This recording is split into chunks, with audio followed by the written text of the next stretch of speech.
देवियों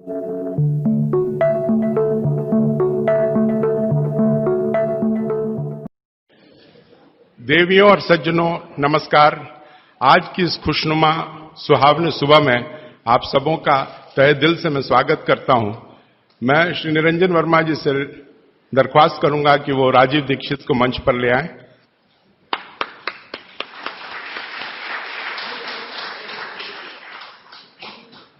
व्याख्यान से पहले मैं प्रभावती जयप्रकाश सेवा केंद्र, जो इस कार्यक्रम के आयोजक हैं, उनका मैं परिचय देना चाहूंगा। यह एक ऐसी संस्था है जो पिछले 25 वर्षों से तमिलनाडु के सुदूर गांवों से आर्थिक रूप से निहायत गरीब और दुर्भाग्य से जो पोलियो ग्रसित भी हैं, ऐसे 200 बच्चों का वहां लालन पालन, पढ़ाई लिखाई, उनकी चिकित्सा, उनका खान पान, उनका कपड़ा, सब कुछ मुहैया कराया जाता है। और यह करीब 35 किलोमीटर दूर यहां से गुड़वांचेरी गांव में स्थित है। आपको जब भी मौका मिले कृपया वहां जाएं और देखें कितना बड़ा मानवीय कार्य वहां हो रहा है। और इस मानवीय कार्य के पीछे जिस हस्ती का सबसे बड़ा हाथ है वो है हमारे देव स्वरूप आदरणीय श्री शोभा कांत जी। मैं उनसे आदर करूंगा, दरख्वास्त करूंगा कि वो मंच पर आएं। अब मैं मुखातिब हो रहा हूं श्री राजीव भाई की ओर। राजीव भाई किसी परिचय के मोहताज नहीं है। पूरा देश उन्हें जानता है कि उनका राष्ट्र चिंतन और जो राष्ट्रीय चेतना की बात को पिछले 15-20 वर्षों से करते आ रहे हैं, उसने ऐसी जागरूकता फैलाई है जिसके लिए लोग उन्हें हर बार सम्मानित करते हैं। ऐसे राजीव भाई जहां भी राष्ट्रीय चिंतन की बात होगी, जहां भी संस्कृति की बात होगी, हमारी धरोहर की बात होगी, वहां राजीव भाई का नाम शीर्ष पे लिया जाएगा, यह हम सब जानते हैं। और आज वो हमारे बीच में एक दूसरे अवतार के रूप में उपस्थित हुए हैं। वो राष्ट्र धर्म की बात भी करेंगे, लेकिन सबसे ज्यादा बात वो करेंगे हमारे स्वास्थ्य के बारे में, क्योंकि शरीर अगर स्वस्थ रहेगा तो राष्ट्र धर्म और राष्ट्रीय चेतना हम फैला पाएंगे। इसीलिए इन्होंने एक रूप लेके हमारे बीच में वो उपस्थित हुए हैं और वो शरीर की बात करेंगे। यह शरीर जो इस सृष्टि की सबसे बड़ी देन है, इस पृथ्वी पर यह शरीर जो है वो अनमोल है। उस शरीर के बारे में हम उतना नहीं जानते जितना कि हमें जानना चाहिए। और इस शरीर के लिए बहुत सारे ऋषि मुनियों ने अपने अपने तरीके से हमें बताया है। उन्होंने अपने अनुभवों को ग्रंथों में लिखा है, लेकिन जिसे हम पढ़ नहीं पा रहे हैं। ये राजीव दीक्षित जी ऐसे हैं जिन्होंने अष्टांग संग्रह और अष्टांग हृदय, जो ऋषि वाग्भट ने लिखा था, उस पर पिछले 3 वर्षों से ऐसा शोध किया है, उसमें इतनी गहन अध्ययन किया है और उन्होंने हम लोगों के बीच में उसको लाने की कोशिश की है बहुत ही सरल और सहज तरीके से, कि उन सूत्रों का अगर हम अपने जीवन में, जो कि बहुत ही सरल है, उसे अगर हम अपने जीवन में उतारें तो हम बहुत ज्यादा उम्र तक बिना किसी डॉक्टर या वैद्य के हम लोग जी सकते हैं। तो मैं अब ज्यादा नहीं बताना चाहूंगा और मैं अब ये पूरा मंच इस नए कलेवर के साथ एक नए अवतार के रूप में उपस्थित श्री राजीव दीक्षित को सौंपता हूं। उससे पहले मैं उन्हें सम्मानित करना चाहूंगा। मैं श्री बंसीलाल जी बजाज, जिन्होंने हमें मीडिया के रूप में बहुत अपने पत्रिका में बहुत ज्यादा हम महत्व पिछले 1 महीनों से, मैं चाहूंगा कि वहां आए और माला द्वारा उनका स्वागत करें। श्री शोभा कांत जी शॉल उड़ाकर उनको सम्मानित करेंगे।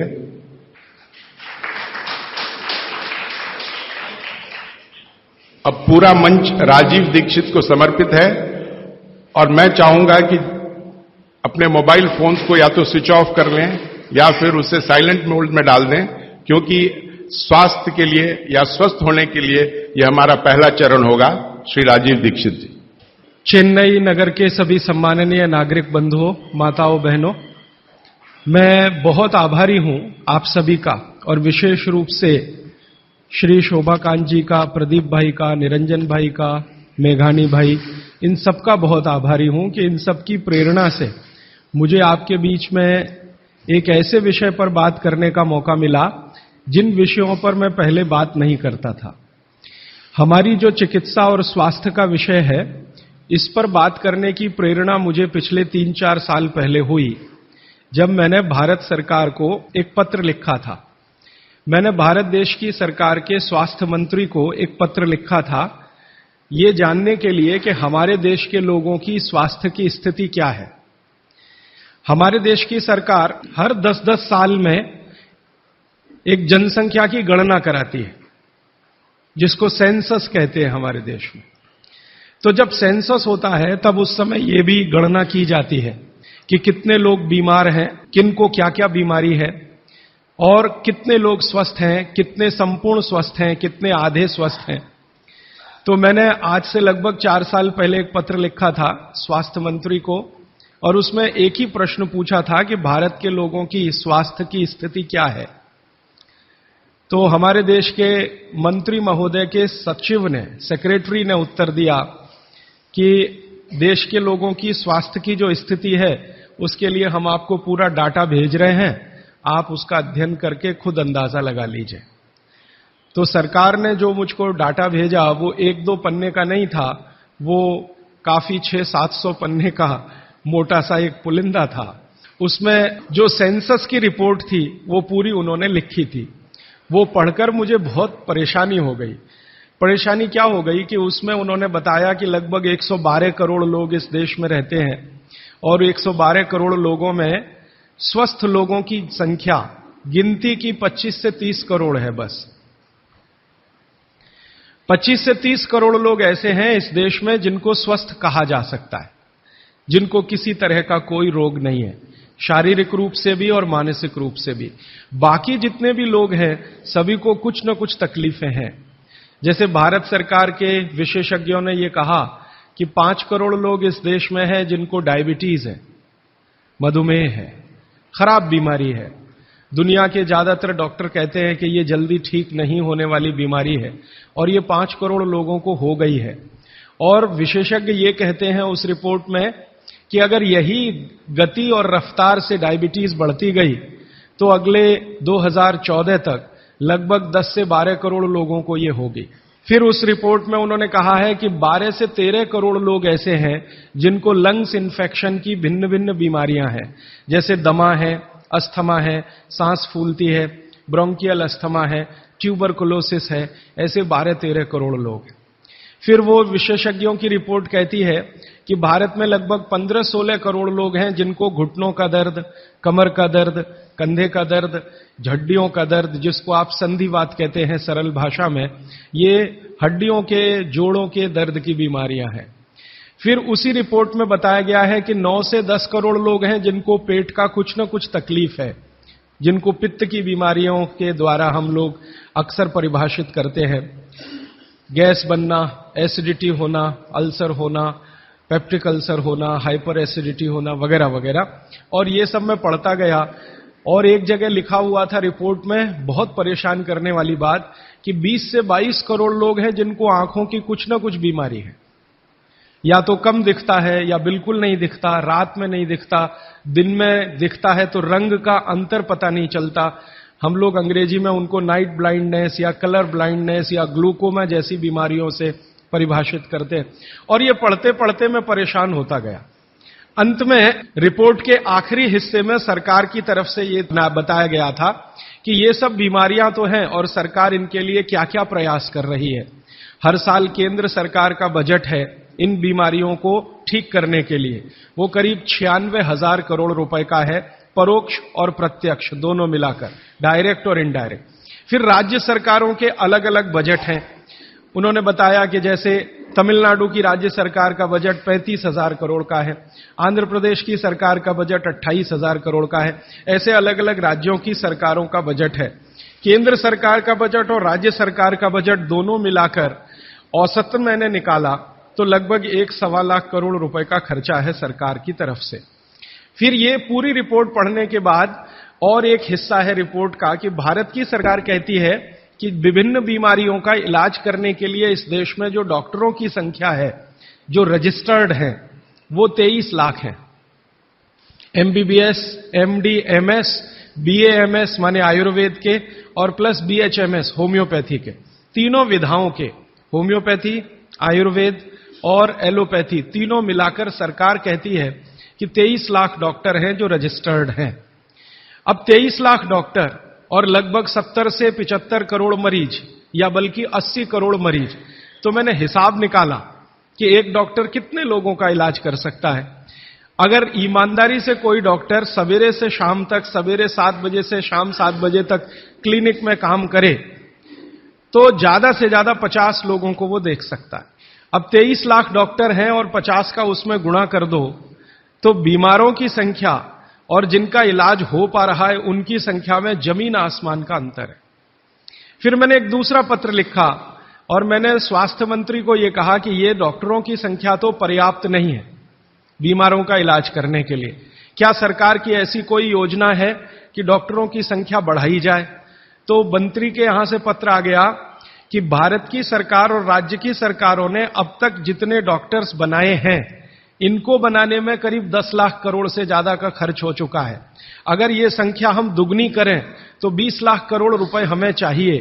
सरकार के पास इतना धन उपलब्ध नहीं है, इसलिए ये व्यवस्था कैसे आगे बढ़ेगी मालूम नहीं।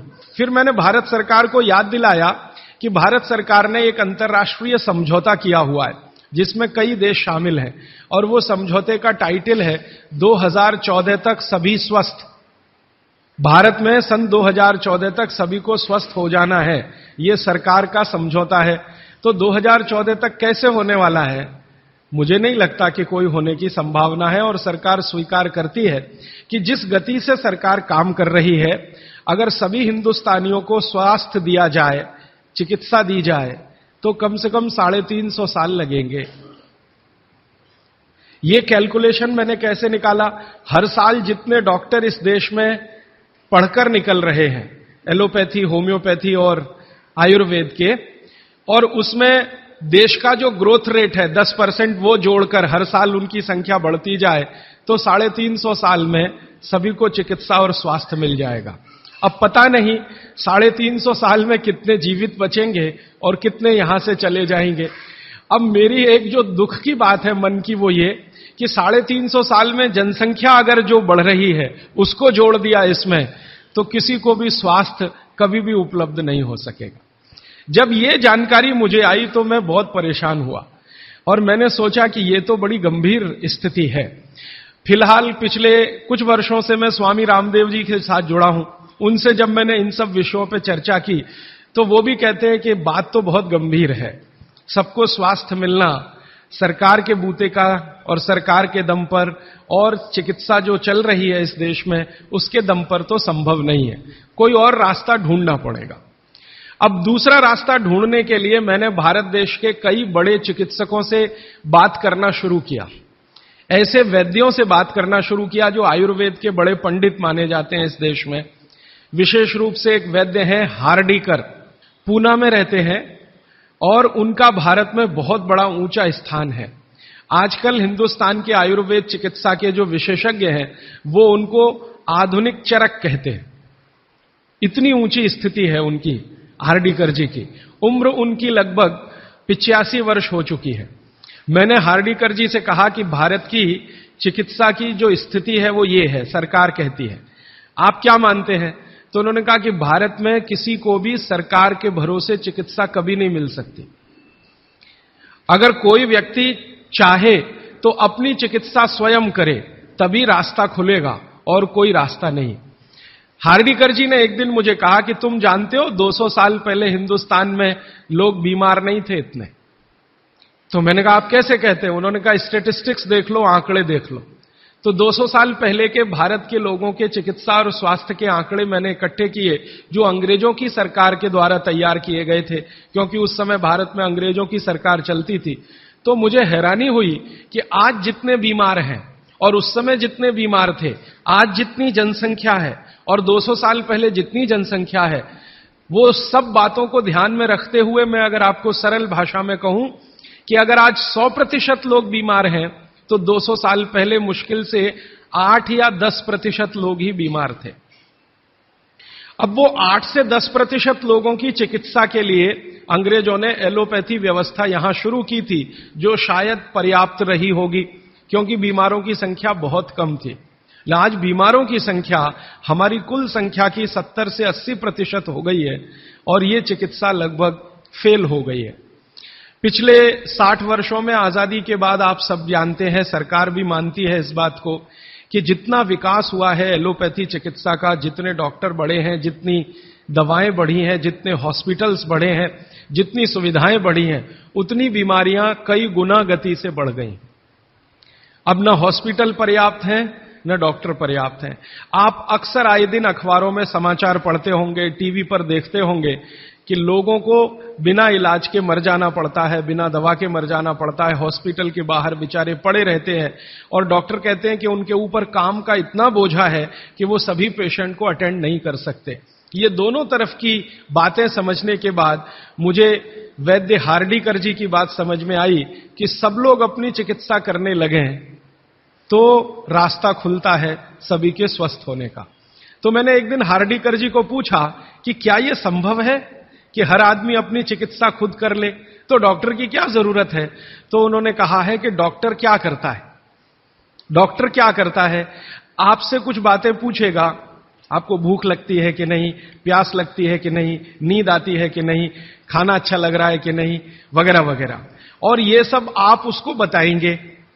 ये सब बताने के बाद वो अपना कंक्लूजन आपको बताएगा कि आपको फलाना रोग हुआ है या आपको ऐसी तकलीफ हुई है। मतलब क्या है, डॉक्टर ने जो कुछ बताया आपके कहने पर, वो कोई भगवान तो नहीं है, ऐसा डॉक्टर तो कहीं नहीं है कि जो आप कुछ भी ना कहो और बता दे कि आपको ऐसा है। शायद 250-300 साल पहले रहे होंगे ऐसे कुछ चिकित्सक जो नाड़ी देखते ही बात करते थे कि आपने 10 दिन पहले ये खाया। हार्डीकर जी ने मुझे बताया कि ऐसे वैद्य रहे हैं इस देश में जो 1 मिनट आपकी नाड़ी पकड़ लें तो बता देंगे कि कल क्या खाया, 2 दिन पहले क्या खाया, 4 दिन पहले क्या खाया, 10 दिन पहले क्या खाया। अब ऐसे लोगों की कमी बहुत है इस देश में, संख्या भी कम है। तो हार्डीकर जी ने मुझे कहा कि आप जो बताते हैं डॉक्टर उस पर से अपना तय करता है, लेकिन उसमें भी वो पक्का नहीं होता। एलोपैथी चिकित्सा में तो सिद्धांत ही है trial and error, trial and error, trial and error, माने कोशिश करो और गलतियां करो, कोशिश करो और गलतियां करो, कोशिश करो, माने तीर चलाओ, लगे तो ठीक, नहीं तो तुक्का। ये बात हार्डीकर जी के मुंह से सुनी तो मुझे लगा कि वो आयुर्वेद चिकित्सक हैं, शायद इसलिए ऐसा बोलते होंगे। फिर मैंने ये बात कंफर्म करने के लिए एलोपैथी के कई बड़े डॉक्टरों से बात की, बहुत बड़े बड़े डॉक्टरों से बात की, दिल्ली में, मुंबई में। वो कहते हैं कि देखो बात तो सही है, लेकिन हम इसको जाहिर में नहीं कह सकते, माने आप जैसे लोगों के सामने नहीं कह सकते कि हम सब ट्रायल एंड एरर पे काम करते हैं, हम सब तीर चलाते हैं, लग जाए तो ठीक है, नहीं तो तुक्का है। माने आपका जो इलाज किया जाता है वो एक कुछ एजम्पशंस के आधार पर है, कंफर्म कुछ भी नहीं है उसमें। काम कर गया तो ठीक है, नहीं तो आप तो मर ही जाएंगे। डॉक्टर कहेगा मैंने तो बहुत कोशिश की, अब मैं क्या कर सकता हूं, और आप चुपचाप अपने पेशेंट की डेड बॉडी लेके वहां से चले आएंगे। मैं आपको एक बहुत गंभीर बात कहना चाहता हूं। हिंदुस्तान के एलोपैथी चिकित्सा के शीर्षस्थ डॉक्टर जो इस देश में हैं, उनकी एक संस्था है। वो संस्था की एक कॉन्फ्रेंस में मैं चला गया था गलती से, एक डॉक्टर मुझे पकड़ के ले गया था, मेरा जाने का तो कोई अधिकार नहीं था, लेकिन डॉक्टर ले गया था। वो कहता था कि तुम सुनना बस बैठ के, हम बात क्या करते हैं, कुछ बोलना नहीं, कुछ कहना नहीं, रिएक्ट नहीं करना, बस सुनना, हम देखो क्या बातें करते हैं। तो उस कॉन्फ्रेंस में 3 दिन में बैठा रहा दिल्ली में। जो बातें होती हैं वो आपको सुना दी जाएं तो आप किसी भी एलोपैथी चिकित्सक के पास नहीं जाएंगे। वो बिल्कुल इस तरह से बातें करते हैं जैसे कोई कसाई बकरे को काटने से पहले बात करता है। ऐसी स्थिति इस देश में आ गई है। फिर 3 दिन सुनने के बाद मैं परेशान हो गया, तो मैंने वो डॉक्टर से कहा मैं जाना चाहता हूं। उसने कहा अब तुम समझ गए हम लोग क्या हैं? तो मैंने कहा ये आपने मुझे समझाया क्यों? तो उन्होंने कहा तुम एक काम कर सकते हो जो हम नहीं कर सकते, कि ये बातें दूसरों को समझा दो। ऐसी स्थिति है। उसमें जो सबसे गंभीर बात हुई थी वो मैं आपको एक वाक्य में कहना चाहता हूं। वो ये कहते थे सभी डॉक्टर एक दूसरे से सहमत होते हुए कि 250 वर्षों में एलोपैथी चिकित्सा ने एक ही काम किया है, दर्द से लड़ने का, बस इसके अलावा कुछ नहीं। 250 वर्षों में एलोपैथी चिकित्सा ने एक ही रिसर्च किया है, एक ही काम किया है, एक ही शोध किया है, वो दर्द से लड़ने का, इसके आगे कुछ नहीं है। और ये बात मैं बहुत घंटों घंटों सोचता रहा, तब जाकर मुझे मन में प्रेरणा हुई कि मुझे तो भारत के लोगों को कुछ और बताने की जरूरत है। तब मैंने हार्डीकर जी को पूछा कि अब मेरे समझ में आया, आप बताइए क्या करना चाहिए।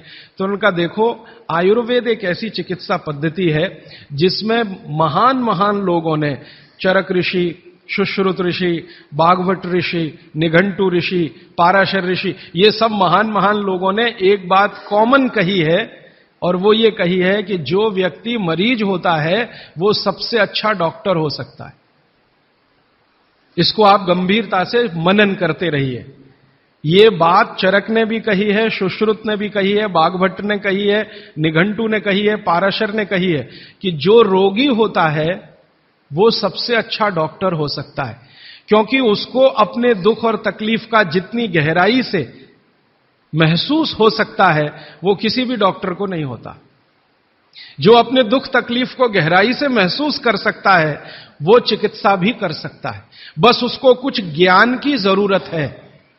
और कुछ ज्ञान, ज्यादा नहीं, थोड़ा सा ज्ञान अगर उसके जीवन में है तो वो कहते हैं कि वो हर तरह की बीमारी से लड़ सकता है और दूसरों को मदद कर सकता है। उनके इस वाक्य से मुझे बहुत प्रेरणा हुई कि जो रोगी है वो सबसे अच्छा चिकित्सक हो सकता है। और आयुर्वेद के जितने बड़े पंडित हैं वो भी मानते हैं इस बात को।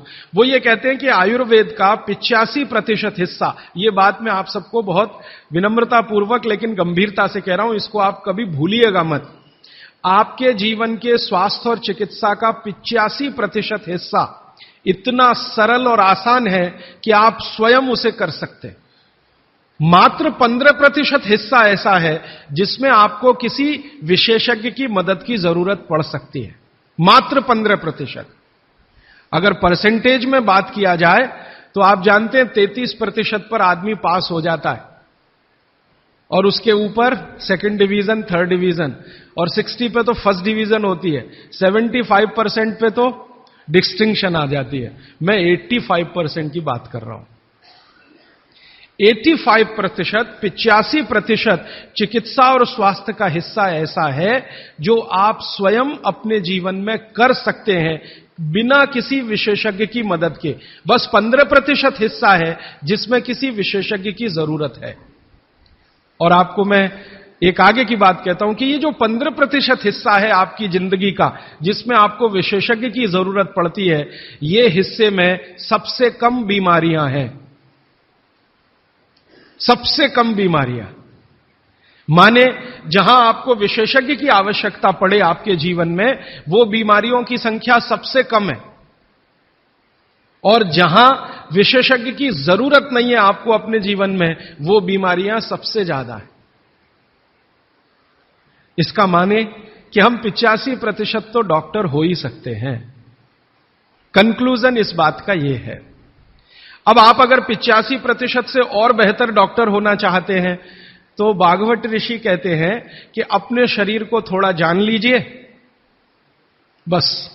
और वो दूसरी महत्व की बात कहते हैं कि अपने भोजन को पहचान लीजिए। शरीर को जान लीजिए, भोजन को पहचान लीजिए, तो वो कहते हैं आप 100% डॉक्टर हो सकते हैं। शरीर को जान लीजिए मतलब थोड़ा फिजियोलॉजी, थोड़ा एनाटॉमी, आज की भाषा में मैं कहूं थोड़ा शरीर विज्ञान आपको मालूम हो, और ये बहुत आसान है आजकल, कोई मुश्किल काम नहीं है। भारत सरकार ने विभिन्न तरह की छोटी छोटी पुस्तकें छपा रखी हैं जो बच्चों को पढ़ाई जाती हैं। एनसीईआरटी के सिलेबस में अब तो ये आ गया है। वो किताबें बाजार में उपलब्ध हैं, आप खरीद लाइए और आपको थोड़ा फिजियोलॉजी तो समझ में आ ही जाएगा, थोड़ा बहुत एनाटॉमी समझ में आ जाएगा। शरीर के क्या क्या अंग हैं, अंगों के क्या क्या उपांग हैं, हृदय है तो कहां है, लीवर है तो कहां है, किडनी है तो कहां है, लीवर का किडनी से क्या संबंध है, किडनी का हृदय से क्या संबंध है, आपस के उनके इंटर रिलेशनशिप है। अब तो एक चार्ट आता है कैलेंडर जैसा मेरी आपको विनती है कि खरीद के एक टांग लीजिए अपने घर में, आपको भी मदद करेगा, आपके बच्चों को भी मदद करेगा।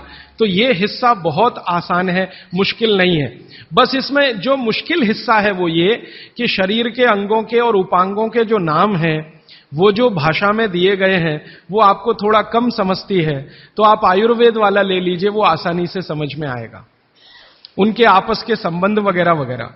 मैं इस विषय पर ज्यादा नहीं जाना चाहता क्योंकि ये उपलब्ध है आपके सामने, और इसमें ज्यादा बात करूंगा तो समय खर्च होगा। आपको सिर्फ संकेत कर रहा हूं कि आज आप चाहें तो आज, नहीं तो एक दो दिन में कुछ ऐसी पुस्तकें फिजियोलॉजी एनाटॉमी की खरीद लें, नहीं तो एक कैलेंडर चार्ट आता है वो ले लें, 2-3 कैलेंडर के चार्ट आते हैं वो ले लें। अभी सरकार ने एक 12 कैलेंडर का चार्ट निकाला है, बहुत ही सरल भाषा में है, बहुत आसान है, उसको घर में टांग कर पलटते रहें, देखते रहें। ज्यादा से ज्यादा 8-10 दिन आप देखेंगे, आपको समझ में आ जाएगा लीवर क्या है, हृदय क्या है, किडनी क्या है, आपस के इनके फंक्शंस क्या है। ये बात भागवत जी कहते हैं कि थोड़ा शरीर को जान लो और भोजन को पहचान लो। अब उसमें आगे उन्होंने एक सूत्र लिखा है संस्कृत में कि शरीर को जानना अगर है तो ठीक है, इसको जरा और समझिएगा, शरीर को जानना है तो ठीक है, लेकिन भोजन को पहचानना सबसे ज्यादा जरूरी। माने उनका कहना यह है कि शरीर को जान लें तो ठीक है, नहीं जाने तो भी भोजन को तो पहचान लें। और भागवत जी ने पूरी विनम्रता से, पूरी गंभीरता से एक बात लिखी है कि जिसने भोजन को पहचान लिया उसको जिंदगी में कभी भी किसी चिकित्सक की जरूरत तो नहीं पड़ेगी। अब भोजन को पहचान लिया माने रसोई घर को पहचान लिया, सीधी सी बात है। और भागवत जी कहते हैं कि जीवन की सबसे बड़ी खोज अगर कोई है तो वो रसोई घर है। और वो कहते हैं कि सबसे बड़ा विज्ञान अगर कोई है तो ये रसोई घर का विज्ञान है, जिसको भोजन विज्ञान कहें या पाक शास्त्र कला कहें, जो भी बात आप कहना चाहें। वो ये कहते हैं कि इससे बड़ी खोज पूरी दुनिया में हुई नहीं और अगले हजारों साल होगी नहीं। इतनी गहरी बात वो कहकर चले गए यहां से। वो कहते हैं कि पिछले हजारों साल में हुई नहीं भोजन से ज्यादा रिसर्च, और अगले हजारों साल में होगी नहीं। और मैं अपने अनुभव से और आप खुद अपने अनुभव से ये बात कह सकते हैं कि दुनिया में भोजन और रसोई पर सबसे ज्यादा रिसर्च अगर कहीं हुई तो भारत में हुई, और अगले हजारों साल भी होगी तो भारत में ही होगी। क्यों? दूसरे देशों में भोजन ही नहीं है, रिसर्च क्या करेंगे? हो भोजन तब तो रिसर्च करें। आप में से बहुत सारे लोग यूरोप गए होंगे, अमेरिका गए होंगे, आप देखिए भोजन क्या है उनके पास, ले दे के एक पाव रोटी और डबल रोटी। अब वो आलू से खा लो या प्याज से खा लो, प्याज से खा लो कि आलू से खा लो, उसको बीच में काट के प्याज भर लो या प्याज बगल में रख के खा लो, उसको पिज्जा कह दो, बर्गर कह दो, हॉट डॉग कह दो, कोल्ड डॉग कह दो, वो प्रिपरेशन तो एक ही है ना। और वो प्रिपरेशन है मैदे का, मैदे को सड़ाकर बनाया हुआ। इसके अलावा उनके पास कुछ है नहीं जिसको फूड स्टफ कहा जाए, माने सॉलिड भोजन, मुख्य भोजन कहा जाए, वो उनके पास एक ही है, पाव रोटी डबल रोटी। उसको वो मछली से भी खा सकते हैं, गाय के मांस से भी खा सकते हैं, बकरे के मांस से भी खा सकते हैं, या वगैरह वगैरह कहीं से कुछ भीख में मिल गया, दाल चावल वगैरह, तो उसके साथ खा सकते हैं, वो सब भीख में मिला हुआ है, उनके यहां कुछ होता है नहीं। मैं आपको एक छोटी सी जानकारी देना चाहता हूं। एक बार एक विदेशी व्यक्ति से मेरा झगड़ा हो गया, एक जर्मनी का व्यक्ति था, उससे झगड़ा हो गया। झगड़ा कुछ इस बात का था कि भारत महान है कि जर्मनी महान है। ये जर्मनी के लोगों को आप जानते हैं, थोड़ा शॉविनिज्म बहुत है, खराब शब्द है शॉविनिज्म, लेकिन मैं इस्तेमाल कर रहा हूं। वो कहते हैं हम श्रेष्ठ हैं, दुनिया में हमसे बड़ा कोई नहीं, हम सर्वश्रेष्ठ हैं वगैरह वगैरह। हिटलर भी यही कहता था। तो उसकी महानता की हवा निकालने के लिए मैंने उससे कुछ सवाल कर लिए, तो परेशान हो गया, लेकिन जर्मनी की असलियत सामने आ गई। मैंने उसको पूछा तुम्हारे देश में क्या होता है? गन्ना होता है, गन्ना, शुगर केन? तो उसने कहा नहीं होता। आम होता है? आम नहीं होता। केला होता है? नहीं होता। चीकू होता है? नहीं होता। संतरा होता है? नहीं होता। मौसम्मी होती है? नहीं होती। वो बहुत परेशान हो गया, तो कहने लगा देखिए मिस्टर राजीव दीक्षित, कोई भी मीठी चीज मेरे देश में नहीं होती। अब बात आगे करिए। कोई भी मीठी चीज मेरे देश में नहीं होती। एक वाक्य में उसने खत्म कर दिया। फिर मैंने कहा अच्छा चलो, मीठी चीज नहीं कड़वी चीज पूछते हैं। मेथी होती है? मेथी, मेथी तो मीठी नहीं है, तो मेथी होती है? उसने कहा नहीं होती। पालक होता है? नहीं होता। चुकंदर होता है? नहीं होता। फिर थोड़ी देर में परेशान हो गया, कहने लगा हरे पत्ते की कोई चीज मेरे देश में नहीं होती। तो मैंने कहा फिर होता क्या है? तो उसने कहा दो ही चीजें हैं, एक तो आलू होता है और एक प्याज होती है। तो आलू को प्याज में मिला के खा लो या प्याज को आलू में मिला के खा लो, और कुछ नहीं होता। फिर मैंने उसको गिनाना शुरू किया कि देखो भारत में क्या क्या होता है, मीठी चीजों में क्या क्या होता है, खट्टी चीजों में क्या क्या होता है, तीखी चीजों में क्या क्या होता है, कसैली या कड़वी चीजें क्या क्या है। 6 रस है ना, षड रस की बात कही जाती है। 6 रस में मैंने गिनाना शुरू किया तो वो कहता है कि यार इसमें तो एक एनसाइक्लोपीडिया लिख जाएगा। मैंने कहा यस, भारत में इतना ही होता है। और मैंने उसको जब ये कहा कि ये हर गांव में होता है, तब तो वो बहुत परेशान हो गए। मैंने कहा हर गांव में होता है, 7,32,000 गांव हैं, हर गांव में ये सब होता है। माने किसी गांव को दूसरे पर निर्भर रहने की जरूरत नहीं है, नमक को छोड़कर। तब उसने कहा कि सच में इंडिया इज ग्रेट। ये ग्रेटनेस है अपने देश की। हमको अगर ये समझ में आती है तो भागवत जी की बातें हमको बहुत अच्छे से समझ में आएंगी। मैं भागवत जी के बारे में 1-2 जानकारी और देकर विषय पर आना चाहता हूं, ये भूमिका के रूप में कह रहा हूं। भागवत जी भारत देश के उन महान ऋषियों में गिने जाते हैं जिन्होंने चरक से भी ज्यादा काम किया। ये बात को बहुत ध्यान से आप सुनिएगा, लेकिन मैं विनम्रतापूर्वक कह रहा हूं। अब तक हमने बार बार चरक का नाम सुना है, चरक चरक चरक। भागवत जी चरक के शिष्य थे और चरक ने जितने साल काम किया उससे 1.5 गुना ज्यादा काम भागवत जी का है।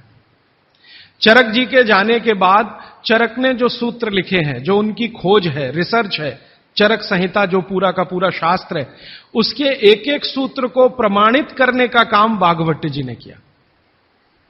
प्रमाणित करने का मतलब ऑब्जर्वेशन करना, फिर जैसा रिजल्ट है वैसा ही प्राप्त करना। जैसे चरक ऋषि ने कहा ये खाने से ये होता है, मान लो उन्होंने एक स्टेटमेंट कर दिया कि ये वस्तु खाने से ये होता है। भागवत जी ने उसको प्रमाणित करने में 25 साल लगा दिए, 20 साल लगा दिए, 30 साल लगा दिए, और जब तक देख नहीं लिया तब तक उसको लोगों को कहने लायक नहीं माना।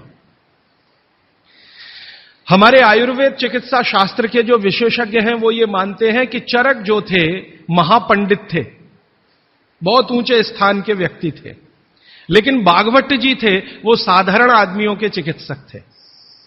इसका मतलब क्या है? इसका मतलब यह है कि चरक ने जो बातें बहुत गहराई से और गूढ़ शब्दों में कही हैं, भागवत जी ने उनको बहुत सरल करके साधारण लोगों की समझ में आए वैसा प्रस्तुतिकरण कर दिया है। भागवत जी की ये 2 पुस्तकें अष्टांग हृदयम और अष्टांग संग्रहम पढ़ने के बाद मुझे लगा कि मैंने चरक को पढ़ लिया, सुश्रुत को पढ़ लिया, निघंटु को पढ़ लिया, सबको पढ़ लिया, क्योंकि उन्होंने सबका निचोड़ डाल दिया उसमें। और वो ये कहते हैं कि अब मैंने जो तैयार कर दिया है अष्टांग हृदयम या अष्टांग संग्रहम, ये आम आदमी के लिए है। वो चाहे तो इसका पालन करे और अपने जीवन में मेरी तरह से सुखी और निरोगी रहे। भागवत जी 135 वर्ष तक जिंदा रहे और उनके शिष्य बताते हैं कि उन्होंने इच्छा मृत्यु को धारण किया। माने उनकी इच्छा हो गई थी कि अब बहुत दिन जिंदा रहने से कोई फायदा नहीं है, तो मृत्यु को वरण किया। ऐसे पंडित आदमी, इतनी कमांड अपने शरीर पर। और वो ये कहते हैं जब मृत्यु को जा रहे थे तो उनके शिष्य कह रहे थे कि परेशान हम हो जाएंगे, आप चले जाएंगे। उनका कोई परेशानी नहीं है, ये शरीर छोड़ूंगा दूसरा धारण करूंगा, जैसे तुम शर्ट बदलते हो मैं बदल लूंगा, लेकिन अब मुझे जाना चाहिए, इस शरीर का सीमा हो गया है। ऐसे व्यक्ति जिन्होंने मृत्यु को धारण किया अपनी इच्छा से, उन्होंने जो कुछ अपने जीवन में किया है वो 2 ही पुस्तकों में सारा समाहित है, तीसरी कोई पुस्तक उन्होंने लिखी नहीं। और वही दोनों पुस्तकों में कुल मिलाकर 7,000 सूत्र हैं। 7,000 2 पुस्तकों में कुल मिलाकर 7,000 सूत्र हैं। सभी सूत्र संस्कृत में हैं, ये तो आप जानते ही हैं, क्योंकि उस जमाने में हिंदी थी नहीं, तमिल थी नहीं, तेलुगु थी नहीं, ज्यादा से ज्यादा संस्कृत ही थी या प्राकृत थी। तो संस्कृत में उन्होंने सब कुछ लिखकर छोड़ दिया।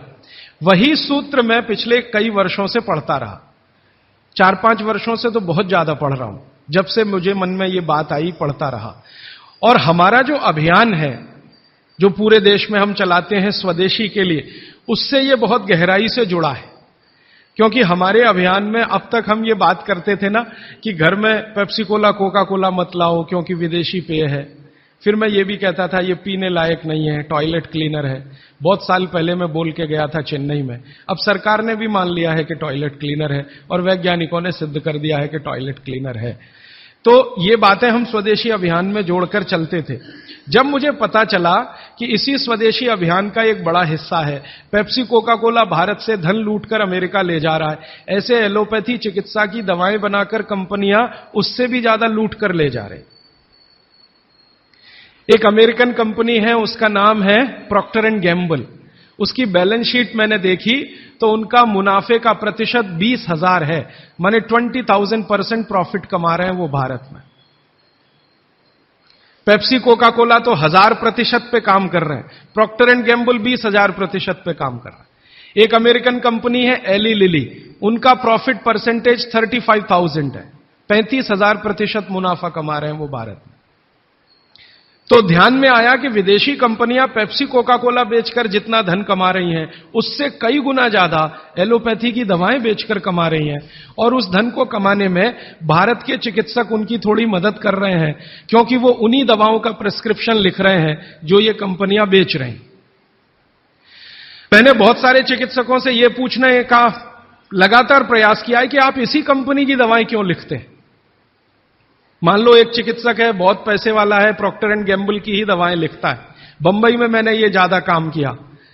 और एक है वो एली लिली की ही लिखता है, एक है सेंडोज की ही लिखता है, एक सीबागाइगी की ही लिखता है। तो पता चला कि उनका कमीशन फिक्स है।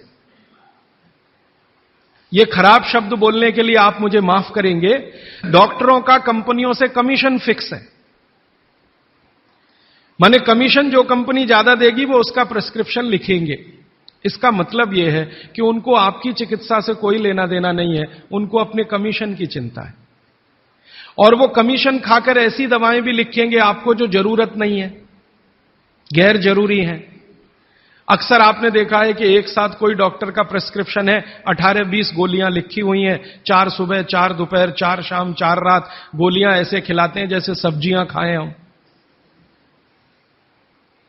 और वो तो कहते हैं कि सब्जी वब्जी खाओ ही मत, गोलियां ही खाते रहो। हां, विटामिन बी के लिए भी गोली खा लो, विटामिन सी के लिए भी गोली खा लो, विटामिन ए के लिए भी गोली खा लो, और गोली से भी ज्यादा इंजेक्शन लगवा लो। और अब तो उन्होंने पता नहीं क्या क्या सब बना दिया। माने जो प्रकृति हमें दे रही है उसके चक्कर में न फंस के ये गोलियों के चक्कर में फंसो, ताकि कंपनी का माल बिके, ताकि उनका भी कमीशन बढ़े। ये पूरे देश में चल रहा है, कहीं ज्यादा कहीं कम।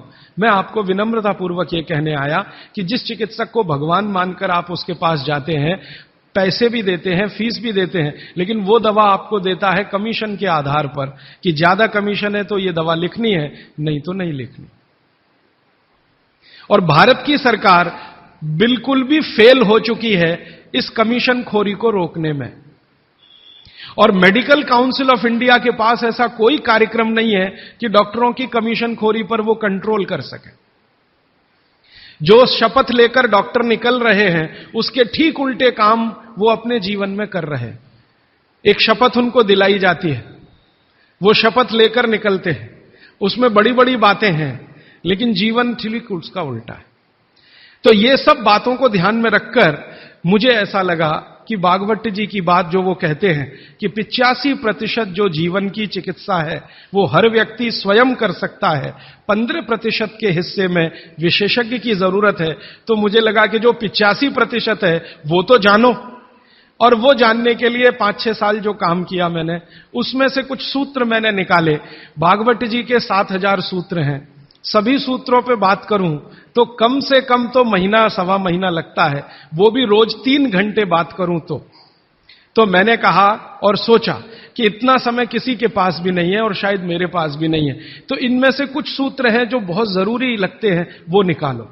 तो भारत में जैसे मैंने हार्डीकर जी का नाम लिया, उनकी मैंने मदद ली इसमें।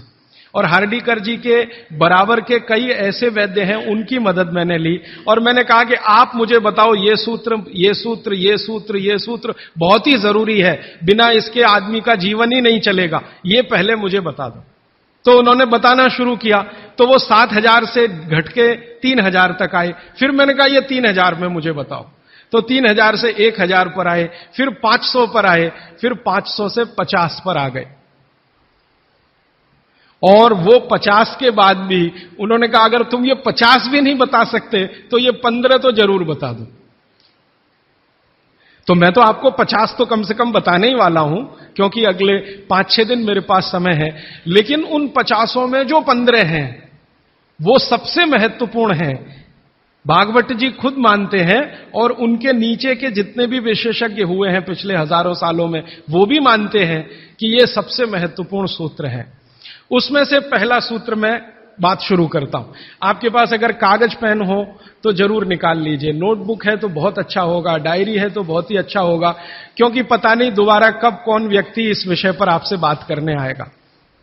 और अगर नहीं है कागज पेन कॉपी तो भी चिंता मत करिए, क्योंकि मैंने पिछले कुछ वर्षों में काम करते करते ये सूत्रों को किताब में भी लिख डाला है। मैंने किताब बना दी है, भागवत संहिता जो है, मैंने भागवत जी की अष्टांग हृदयम और अष्टांग संग्रम, इनके सूत्रों को कलेक्ट करके सेलेक्ट करके 3 भाग में एक पुस्तक बनाई है, पार्ट 1, पार्ट 2, पार्ट 3, अष्टांग हृदयम, भाग 1, भाग 2, भाग 3।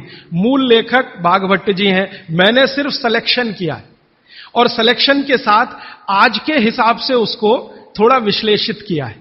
जैसे मैं एक उदाहरण दूं तो आपको मेरी बात समझ में आए। भागवत जी ने एक सूत्र लिखा, अब मैं संस्कृत में बात नहीं करूंगा क्योंकि समय बढ़ जाएगा। एक सूत्र उन्होंने लिखा कि भोजन को बनाते समय, इसको माताएं बहनें सब बहुत ध्यान से सुने, पुरुष भी सुने तो अच्छा है। भोजन को बनाते समय पवन का स्पर्श और सूर्य का प्रकाश अगर नहीं मिला, किसको? भोजन को। जिस भोजन को आप बना रहे हैं या पका रहे हैं, उसको पकाते समय पवन का स्पर्श और सूर्य का प्रकाश नहीं मिला, वो भोजन कभी नहीं करना। क्यों? तो वो आगे लिखते हैं ये भोजन नहीं विष है। और फिर आगे लिखते हैं कि दुनिया में 2 तरह के विष हैं। एक ऐसे विष होते हैं जो तत्काल असर करते हैं और एक ऐसे विष होते हैं जो धीरे धीरे असर करते हैं। तत्काल असर वाले विष आप जानते हैं, जीभ पर 1 ड्रॉप डालो मर जाओ, ऐसे बहुत विष हैं। और धीरे धीरे असर करने वाले विष माने 2 साल में, 5 साल में, 10 साल में, 15 साल में, 20 साल में असर करेंगे और आपको मरने की स्थिति में पहुंचा देंगे। तो सूत्र उनका इतना है कि जिस भोजन को बनाते समय पवन का स्पर्श और सूर्य का प्रकाश ना मिले, वो भोजन को कदापि ना करें, क्योंकि वो विष है। अब ये तो सूत्र है, पहले संस्कृत है, मैंने वो हटा दिया, संस्कृत नहीं कहा, सीधे हिंदी में कहा। अब इस हिंदी का विश्लेषण करें, हम कहना क्या चाहते हैं वो, और आज के हिसाब से विश्लेषण करें, सन 2007 के हिसाब से विश्लेषण करें। अब तक मैंने जो बोला वो भागवत जी का हिस्सा था, अब जो वो बोल रहा हूं वो मेरा हिस्सा है। भागवत जी कह रहे हैं कि प्रेशर कुकर का भोजन ना करें, क्योंकि प्रेशर कुकर एक ऐसी तकनीक है जिसमें भोजन बनाते समय ना तो सूर्य का प्रकाश जा सकता है, ना पवन का स्पर्श उसको मिलेगा। प्रेशर कुकर से जो भी है वो हवा बाहर तो आ सकती है, बाहर की हवा अंदर जाने की उसमें कोई डिवाइस नहीं है, कोई रास्ता नहीं। सूर्य का प्रकाश उसमें अंदर जाए ऐसी कोई टेक्नोलॉजी उसमें डेवलप नहीं हुई है। तो भागवत जी ने 3,500 साल पहले कहा, शायद उनको ये अंतर चेतना में आ गया होगा कि ये कभी ना कभी आदमी प्रेशर कुकर बना ही लेगा। ये मैंने मजाक में कहा, लेकिन आज के हिसाब से आपको समझ में आए इसके लिए। तो वो ये कहते हैं कि प्रेशर कुकर का भोजन ना करें। माने हमारे घर में एक प्रेशर कुकर है जिस पर भागवत जी का सिद्धांत लागू नहीं होता। माने सिद्धांत ऐसे लागू नहीं होता कि हम उसका खाना खाएं, ना खाएं, वो विष है। फिर मैंने वैज्ञानिकों से बात की कि ये प्रेशर कुकर का भोजन विष है, ऐसा भागवत जी कहते हैं, आपका क्या कहना है? तो हमारे देश में CDRI नाम की एक बड़ी लेबोरेटरी है, सेंट्रल ड्रग रिसर्च इंस्टीट्यूट। वहां के 2 साइंटिस्टों ने कहा कि यार काम तो हमने करके देखा है, बात सही है भागवत जी। मैं कहता हूं ये टीवी पे बोलो, तो उन्होंने कहा ये प्रेशर कुकर कंपनियां गर्दन काट देंगी हमारी। टीवी पे नहीं बोल सकते हम, तुम चाहो तो बोलो। मैंने कहा आपकी रिसर्च क्या कहती है? वो ये कहते हैं कि ये जो प्रेशर कुकर है ज्यादा से ज्यादा या 99% एल्यूमिनियम के बने हुए हैं। एल्यूमिनियम आप जानते हैं। और वो ये कहते हैं कि भोजन रखने और बनाने का सबसे खराब मेटल अगर कोई है तो एल्यूमिनियम ही है। सबसे खराब मेटल जिसमें भोजन को आप रखें और भोजन को पकाएं वो एल्यूमिनियम ही है। और दोनों वैज्ञानिक, वो कहते हैं नाम नहीं लेना हमारा इसलिए मैं नहीं ले रहा हूं, वो ये कहते हैं कि हमारा 18 साल का रिसर्च ये कहता है कि अगर इस एल्यूमिनियम के प्रेशर कुकर का खाना बार बार आप खाते जाओ तो गारंटी है कि आपको डायबिटीज तो हो ही जाएगा, अर्थराइटिस तो हो ही जाएगा, ब्रोंकाइटिस भी होने की पूरी संभावना है और सबसे ज्यादा टीबी होने की संभावना है। अस्थमा, टीबी, ये सब होने की संभावना। मैं पूछा आपने अब तक कितनी बीमारियों को डिटेक्ट किया? तो उन्होंने कहा 48 बीमारियों को हम डिटेक्ट कर चुके हैं जो प्रेशर कुकर के खाने से ही होती हैं। और ये दोनों रिसर्चर सबसे ज्यादा इन्होंने रिसर्च किया जेलों में। जेल है ना हमारी, वहां सभी कैदियों को एल्यूमिनियम के बर्तन में ही खाना मिलता है, आप जानते हैं। तो ये दोनों वैज्ञानिक लखनऊ के हैं। लखनऊ की जेल में, लखनऊ के आसपास की जेलों में इन्होंने बहुत काम किया। वो जेलों में जाते हैं और जो कैदी एल्यूमिनियम के बर्तनों में खाना खाते हैं उनके ऊपर उन्होंने बहुत काम किया। और उन्होंने कहा सबका जीवन कम होता है और जीवन की शक्ति कम होती है, प्रतिकारक शक्ति कम होती है और रोग बहुत जल्दी उनको आते हैं। बाद में मैंने एक छोटा सा काम इसमें ऐड किया। वो वैज्ञानिकों से रिपोर्ट लेने के बाद मैंने ये तय किया कि पता करो कि ये एल्यूमिनियम कब से आया, क्योंकि ये ज्यादा पुरानी चीज नहीं है। तो पता चला 100-125 साल पहले आया। 100-125 साल पहले अंग्रेजों की सरकार थी। अंग्रेजों की सरकार के वैज्ञानिकों ने एल्यूमिनियम को हिंदुस्तान में इंट्रोड्यूस कराया। और आपको सुनकर हैरानी होगी कि अंग्रेजों की सरकार का जो पहला नोटिफिकेशन आया एल्यूमिनियम के बर्तन बनाने का, वो जेल के कैदियों के लिए ही आया। और उनका यह तय हुआ था कि जेल के कैदियों को एल्यूमिनियम के बर्तनों में ही भोजन दिया जाए, क्योंकि ये सब भारत के क्रांतिकारी हैं और अंग्रेजों को इन्हें मारना है। उस जमाने में आप जानते हैं जेल में कोई भी होता था तो वो क्रांतिकारी होता था। भगत सिंह हो या उधम सिंह, चंद्रशेखर हो या अशफाक उल्ला, राजेंद्र नाथ लाहिड़ी हो या ठाकुर रोशन सिंह, ये सब तो क्रांतिकारी थे जो जेलों में जाया करते थे अंग्रेजों के जमाने। इनको जानबूझकर एल्यूमिनियम के बर्तन में ही खाना देना है ताकि ये जल्दी मरे या मरने की स्थिति में आ जाए। तो समझबूझकर अंग्रेजों की सरकार ने एल्यूमिनियम के बर्तन इस देश में इंट्रोड्यूस किए। अब परिणाम क्या हुआ? अंग्रेज तो चले गए, लेकिन जेलों में आज भी ये नियम चल रहा है कि भोजन एल्यूमिनियम के बर्तनों में ही दिया जाएगा। अंग्रेज चले गए फिर भी ये काम चल रहा है। और अब मुश्किल ये हो गई है कि वो जेलों से हमारे घर में आ गया और हमारे घरों से ज्यादा गरीबों के घर में आ गया। ज्यादा गरीब लोगों के भोजन तो सारे एल्यूमिनियम के बर्तनों में ही बन रहे हैं और वो बेचारे बिना जाने बूझे ट्यूबरकुलोसिस और अस्थमा जैसी बीमारियों के शिकार हो रहे हैं। तो भागवत जी का सूत्र तो बहुत सरल है, सिंपल है कि जो भोजन को बनाते समय सूर्य का प्रकाश या पवन का स्पर्श ना मिले वो भोजन कभी नहीं करना। मैंने उदाहरण के लिए आपको समझा दिया कि प्रेशर कुकर का भोजन नहीं करना क्योंकि ये जहर है। एक और चीज है अपने घर में, रेफ्रिजरेटर। रेफ्रिजरेटर भी एक ऐसी वस्तु है, एक ऐसी डिवाइस है, एक ऐसी टेक्नोलॉजी है जिसमें सूर्य का प्रकाश नहीं जा सकता, पवन का स्पर्श भी नहीं हो सकता। और एक तीसरी चीज है अपने घर में, माइक्रोवेव ओवन। इसमें भी सूर्य का प्रकाश नहीं जा सकता, पवन का स्पर्श नहीं हो सकता। मतलब सीधा सा यह है कि आधुनिक तकनीकी से बनी हुई चीजें जो हमारे घरों में आई हैं पिछले 15-20 वर्षों में, भागवत जी के अनुसार इनमें रखा हुआ पकाया हुआ भोजन विष है, तो ना करें। नहीं तो क्या होगा? आप कहेंगे जी हम तो करेंगे, हम तो छोड़ नहीं सकते प्रेशर कुकर को, हम तो छोड़ नहीं सकते रेफ्रिजरेटर को, हम तो छोड़ नहीं सकते माइक्रोवेव ओवन को, क्योंकि इसमें भोजन से समय बचता है। मेरा बहुत सारी माताओं और बहनों से तर्क हुआ है, वो ये कहते हैं कुकर में खाना बनाने से समय बचता है। तो मैं उनसे पूछता हूं ठीक है समय बचता है, तो बचे हुए समय का क्या करती हैं?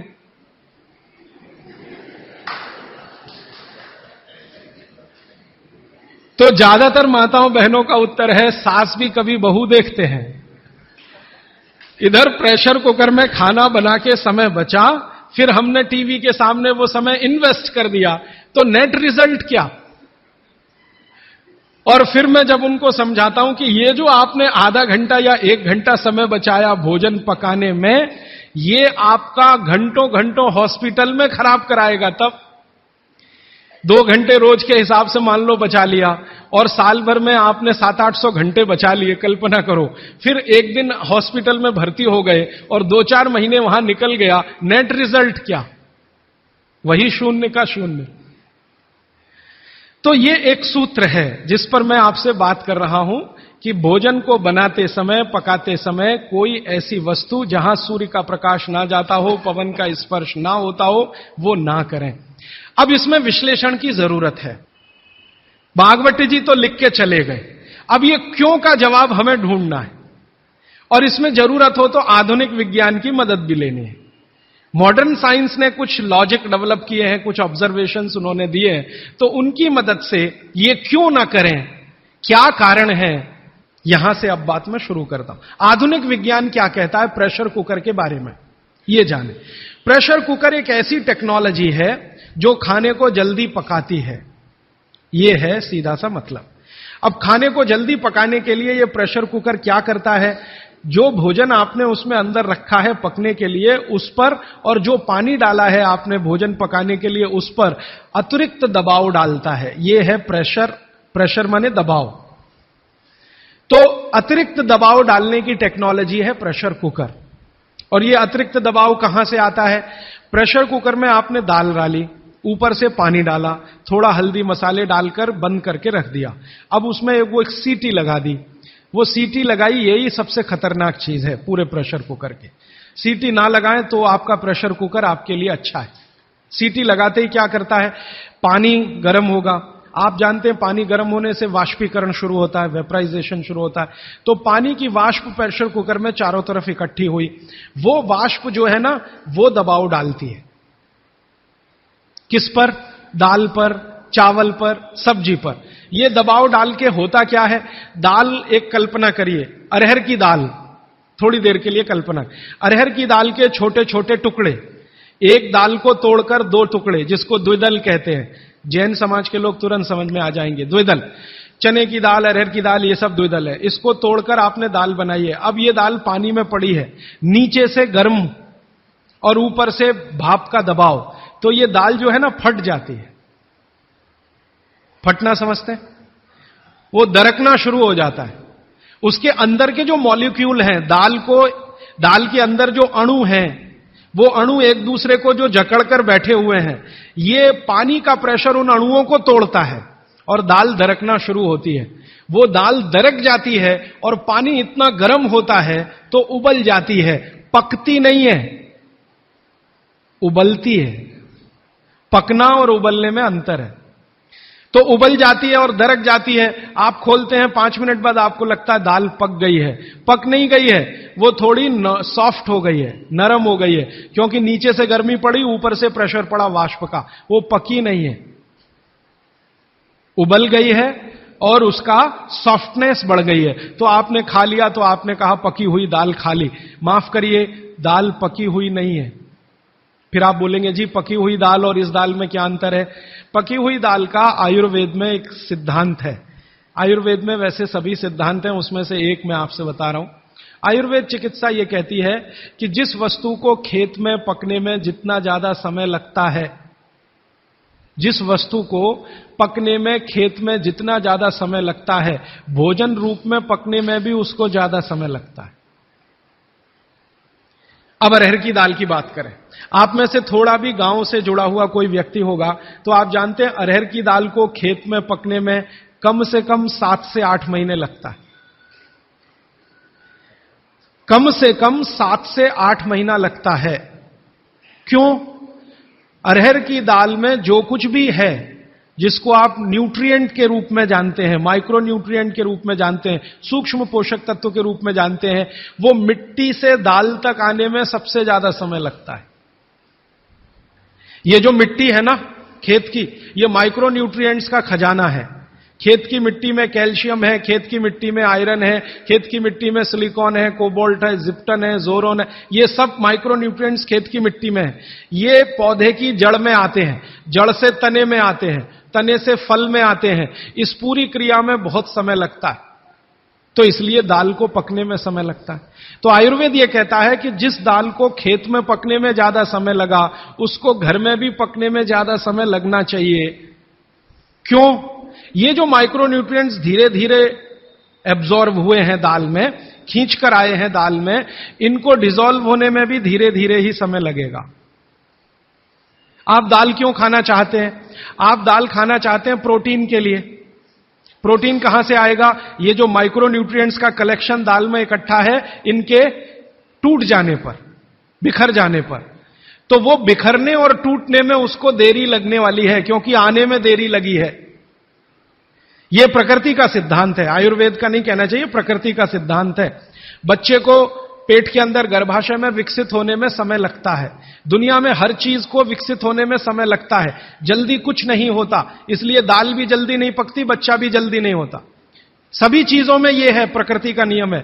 और प्रकृति का दूसरा नियम है कि जिन चीजों को पकने में, बड़ा होने में ज्यादा समय लगा है, उनको डिसॉल्व होने में भी ज्यादा समय लगेगा।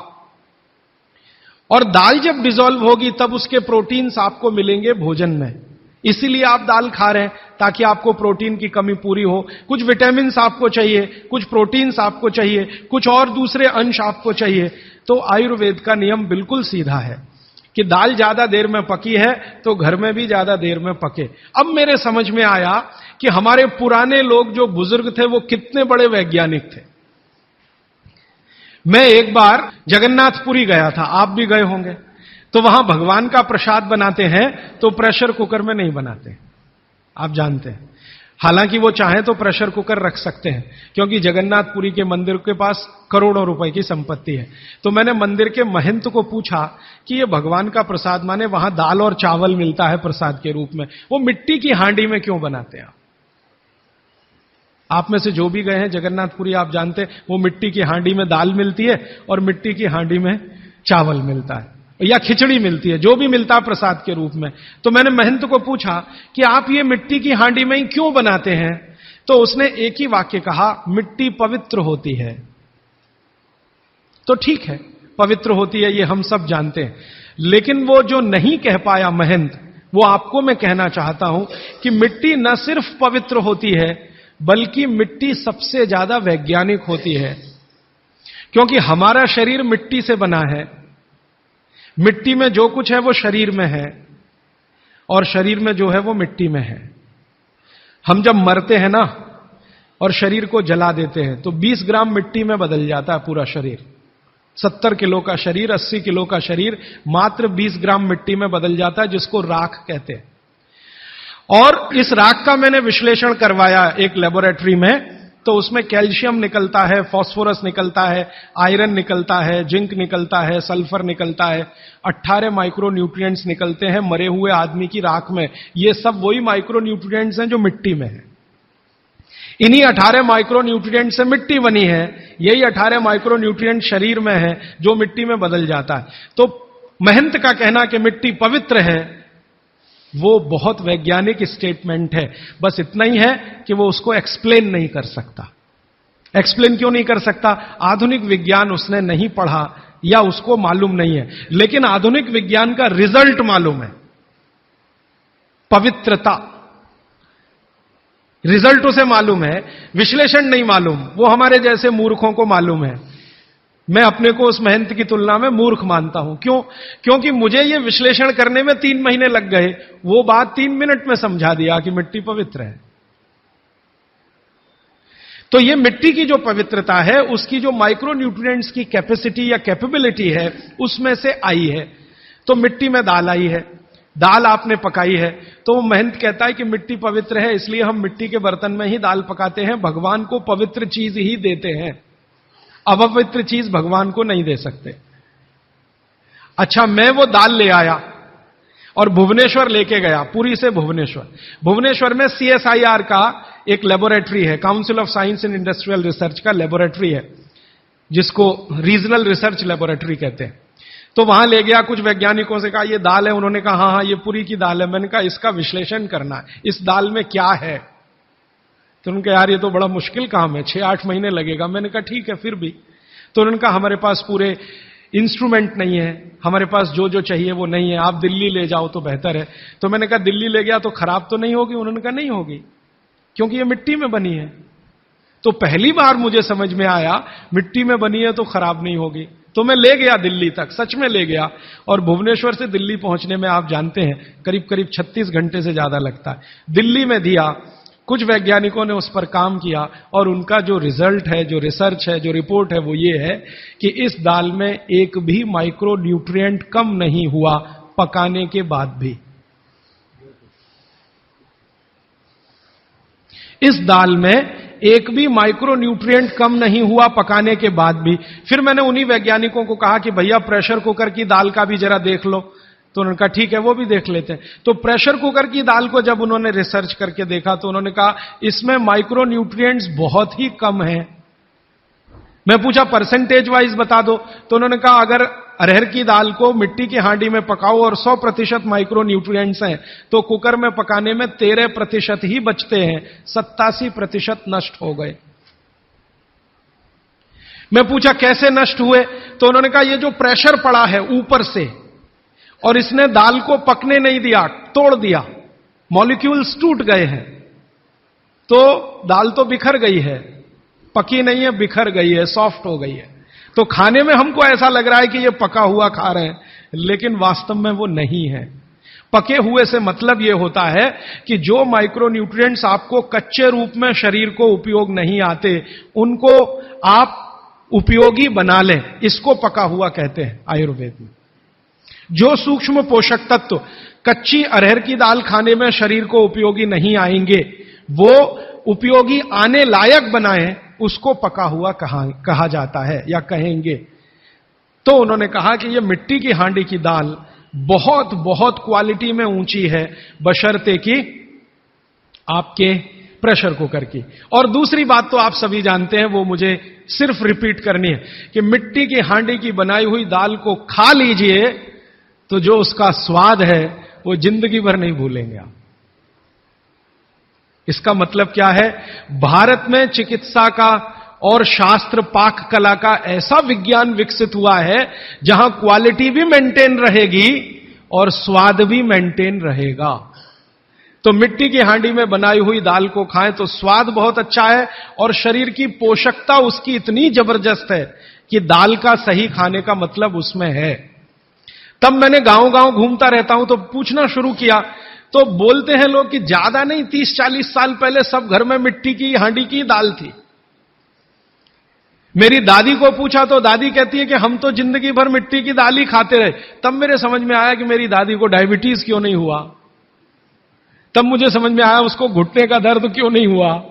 तब मुझे समझ में आया उसके 3200 दांत मरने के दिन तक सुरक्षित थे, क्योंकि हमने उसका अंतिम संस्कार किया। अगले दिन जब राखी लेने गए तो सारे दांत उसके 32 के 32 निकले। तब मेरे समझ में आया कि 94 साल की उम्र तक मरते समय चश्मा क्यों नहीं लगा उसकी आंखों पे, और जीवन के आखिरी दिन तक अपने कपड़े खुद अपने हाथ से धोते हुए मरी थी। यह कारण है कि शरीर को आवश्यक माइक्रो न्यूट्रिएंट्स की पूर्ति अगर नियमित रूप से होती रहे तो आपका शरीर ज्यादा दिनों तक बिना किसी दूसरे की मदद के काम करता है। तो माइक्रो न्यूट्रिएंट्स पूरा सप्लाई मिला दाल में, जो खाई थी उसने मिट्टी की हांडी में पका पका के। और न सिर्फ दाल पकाती थी वो मिट्टी की हांडी में, बल्कि दूध भी मिट्टी की हांडी में पकाती थी, घी भी मिट्टी की हांडी से ही निकालती थी, दही का मट्ठा भी मिट्टी की हांडी में ही बनता था। अब मेरे समझ में आया कि हजारों साल से मिट्टी के बर्तन क्यों इस देश में आए, हम भी एल्यूमिनियम बना सकते थे। देखिए बात मैं आपसे कहने जा रहा हूं वो ये कि हिंदुस्तान भी 2000 साल पहले, 5000 साल पहले एल्यूमिनियम बना सकता था, क्योंकि एल्यूमिनियम का रॉ मटेरियल इस देश में भरपूर मात्रा में है। बॉक्साइट, हिंदुस्तान में बॉक्साइट के खजाने भरे पड़े हैं, कर्नाटक बहुत बड़ा भंडार, तमिलनाडु, आंध्र प्रदेश बॉक्साइट के बड़े भंडार हैं। हम भी बना सकते थे, अगर बॉक्साइट है तो एल्यूमिनियम बनाना कोई मुश्किल काम नहीं है, लेकिन हमने नहीं बनाया क्योंकि उसकी जरूरत नहीं थी। हमको जरूरत थी मिट्टी की हांडी की, इसलिए हमने मिट्टी की हांडी बनाई और उसी पर सारे रिसर्च और एक्सपेरिमेंट किए। इसलिए कुम्हारों की एक पूरी की पूरी जमात इस देश में खड़ी की गई कि तुमको भैया मिट्टी के ही बर्तन बनाने हैं। माने तुमसे बड़ा वैज्ञानिक कौन? अब ये कुम्हार जो इतने बड़े वैज्ञानिक हैं इस देश के, जो मिट्टी के बर्तन बनाकर हजारों साल से दे रहे हैं हमारे स्वास्थ्य की रक्षा करने के लिए, हमने उनको नीची जाति बना दिया। हम कैसे मूर्ख लोग! वो नीचे कहां है जरा बताइए। अगर प्रेशर कुकर की कंपनी जो बना रही है प्रेशर कुकर वो ऊंचा आदमी है, तो ये कुम्हार नीचा कैसे हो गया? ये ऊंचा नीचा हमने डाल दिया इस देश में, इसी ने देश का सत्यानाश कर दिया। ये ऊंचा नीचा कुछ तो अंग्रेजों ने डाला, कुछ अंग्रेजों के पहले जो मुसलमान थे उन्होंने डाला, और कुछ अंग्रेज और मुसलमानों के जाने के बाद हम काले अंग्रेजों ने इसको ऐसा पक्का बना दिया कि कुम्हार इस देश में बैकवर्ड क्लास है। जो सबसे बड़ा वैज्ञानिक काम कर रहा है मिट्टी के बर्तन बना बनाकर आपके माइक्रो न्यूट्रिएंट्स को, आपके सूक्ष्म पोषक तत्वों को कम नहीं होने देने के लिए मिट्टी का सिलेक्शन करता है वो। आपको मालूम है हर एक मिट्टी से बर्तन नहीं बनते। एक खास तरह की मिट्टी है वही बर्तन बनाने में काम आती है, और एक खास तरह की मिट्टी है जो हांडी बनाती है, दूसरे खास तरह की मिट्टी में कुल्हड़ बनता है, तीसरे खास तरह की मिट्टी में कुछ और बनता है। ये मिट्टी को पहचानना कि इसमें कैल्शियम ज्यादा, इसमें मैग्नीशियम ज्यादा इसलिए हांडी इससे बनाओ, और इसमें कैल्शियम मैग्नीशियम कम है इसलिए इसका कुल्हड़ बनाओ, ये तो बहुत बहुत बारीक और विज्ञान का काम है। ये सब कुम्हार कर रहे हैं, हजारों साल से कर रहे हैं, बिना किसी यूनिवर्सिटी में पढ़े हुए कर रहे हैं। तो हमें तो वंदन करना चाहिए, उनके सामने नतमस्तक होना चाहिए। कितने महान लोग हैं। दुर्भाग्य से सरकार की कैटेगरी में वो बैकवर्ड क्लास में आते हैं। तो ये जो मिट्टी के बर्तन की बात हुई, वो मिट्टी के बर्तन की बात इसलिए कि माइक्रो न्यूट्रिएंट्स का सब कुछ सामान्य रहता है, इसलिए हमारे यहां एल्यूमिनियम के बर्तन या दूसरे मेटल के बर्तन का चलन कम है। भगवान के लिए तो बनाते नहीं, धातुओं के बर्तन में खाना नहीं बनता, सभी मंदिरों में भोजन और प्रसाद ज्यादातर मिट्टी के। तो आप भी कर लीजिए ये काम, प्रेशर कुकर निकालिए, मिट्टी की हांडी ले आइए।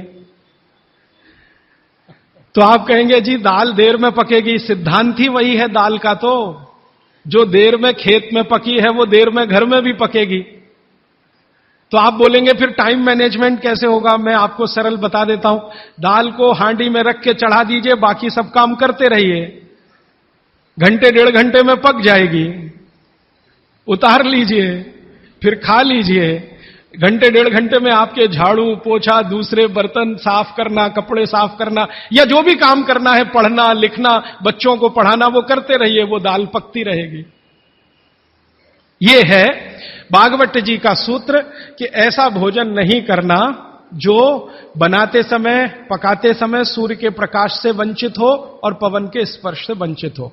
यह तभी संभव है जब आप खुले बर्तन में खाना बनाएं तो पवन भी अंदर आए और सूर्य का प्रकाश की किरणें भी अंदर आए खुले बर्तन में। और वो खुला बर्तन सबसे अच्छा मिट्टी का हांडी। आप कहें जी मिट्टी की हांडी के बाद अगर कोई चीज है तो हमारे यहां एक मेटल बनता है जिसको आप लोग कहते हैं एलॉय है, कांसा। कांसा आपने सुना है, शायद देखा भी हो किसी के घर में। तो दूसरा सबसे अच्छा माना जाता है कांसा, तीसरा सबसे अच्छा माना जाता है पीतल।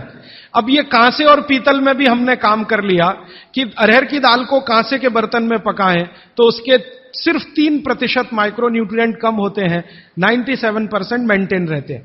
पीतल के भगोने में पकाएं तो 7% कम होते हैं, 93% बचे रहते हैं। लेकिन प्रेशर कुकर में बनाएं तो सिर्फ 7% बचते हैं, बाकी खत्म होते हैं। अब आप तय कर लीजिए, आपको लाइफ में क्वालिटी चाहिए तो आपको मिट्टी की हांडी की तरफ ही जाना पड़ेगा।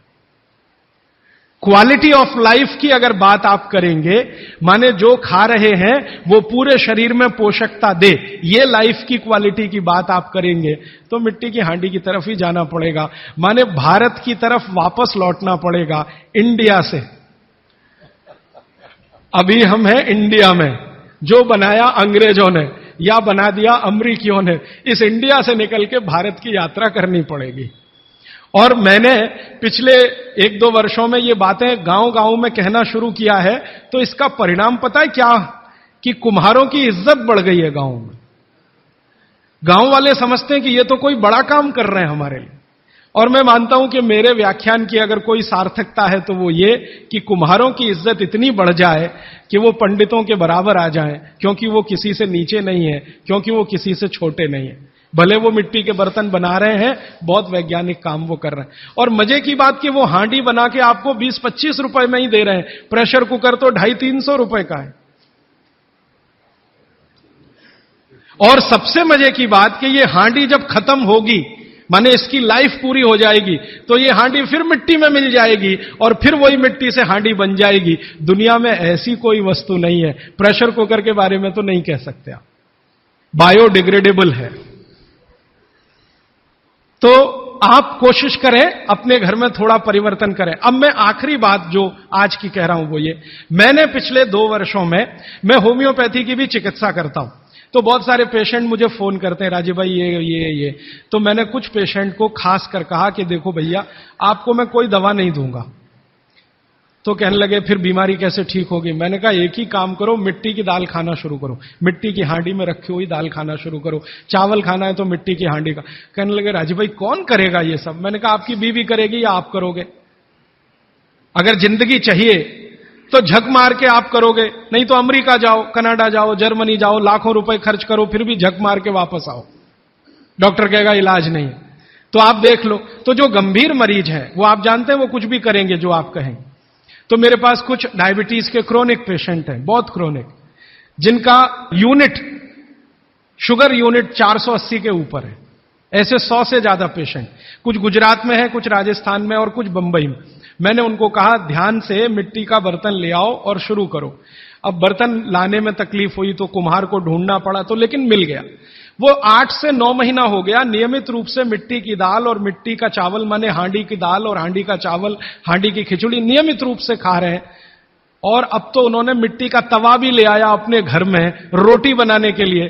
बाजरे की रोटी बहुत अच्छी बनती है इस मिट्टी के तवे पे, तो रोटी भी उसी की खा रहे हैं। 8 महीने के बाद सबका शुगर टेस्ट किया है तो 480 यूनिट वाला अभी 180 यूनिट पे है, बिना किसी मेडिसिन के, बिना किसी इंजेक्शन के, बिना किसी टॉनिक के। और होम्योपैथी की कोई दवा नहीं दी मैंने उनको। कुछ लोगों को ज्यादा परेशान थे, दवा भी दो, उनको प्लेसिबो दे दिया। प्लेसिबो समझते हैं? खाली गोली, दवा नहीं डाली। तो पेशेंट को लग रहा है कि मैं दवा खा रहा हूं, दवा खा के अच्छा हो रहा हूं। मुझे मालूम है कि वो कोई दवा नहीं है, वो प्लेसिबो है, वो अच्छा हो रहा है उस मिट्टी की दाल खा के, मिट्टी का चावल खा के, मिट्टी की खिचड़ी खा के। रिजल्ट ये है। तब मैंने मान लिया कि बाघभट्ट सच में महान आदमी थे। वो एक सूत्र लिख गए कि आप ऐसा भोजन मत करो जिसमें सूर्य का प्रकाश ना जाए, पवन का स्पर्श ना हो।